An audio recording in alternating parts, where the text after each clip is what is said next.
ملک کے چھوٹے بڑے شہروں میں بھی آپریشن بنیانم مرصوص کا 1 سال مکمل ہونے پر ریلیوں اور تقریب کا اہتمام کیا گیا۔ عوام نے پاک فوج سے اظہار یکجہتی کے ساتھ ساتھ شہداء کو بھی خراج عقیدت پیش کیا ہے۔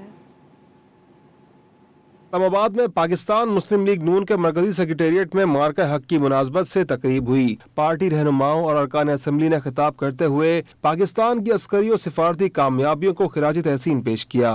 لاہور میں مرکزی مسلم لیگ نون نے مال روڈ پر مارکہ حق کارواں نکال کر افواج پاکستان سے بھرپور اظہار یکجہتی کیا۔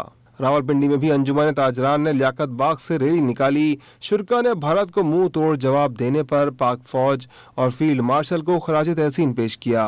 ملتان میں پاک فوج سے اظہار یکجہتی کے لیے امن اتحاد رکشہ یونین نے ریلی نکالی۔ شرکاء نے پاک فوج کے حق میں نعرے لگائے۔ وہاڑی میں پاک فوج سے اظہار یکجہتی کے لیے انجمن تاجران کے زیر اہتمام ریلی نکالی گئی۔ ریلی میں مسیحی رہنماؤں اور مختلف شعبہ زندگی سے تعلق رکھنے والے افراد اور شہریوں نے بڑی تعداد میں شرکت کی۔ حافظ آباد میں پولیس اور ضلعی انتظامیہ کی جانب سے مارکہ حق کی کامیابی اور افواج پاکستان سے اظہار یکجہتی کے لیے پروقار ریلی نکالی گئی۔ ساہیوال میں مارکہ حق کی کامیابی کا 1 سال مکمل ہونے پر ریلی نکالی گئی، جس میں 1000 فٹ لمبا اور 10 فٹ چوڑا قومی پرچم لہرایا گیا۔ ننکانہ صاحب میں پاکستان چیمبر آف ایجوکیشن کے زیر اہتمام یکجہتی پاک فوج ریلی کا انعقاد کیا گیا۔ ریلی میں نجی تعلیمی اداروں کے سربراہان، اساتذہ اور طلباء کی بڑی تعداد نے شرکت کی۔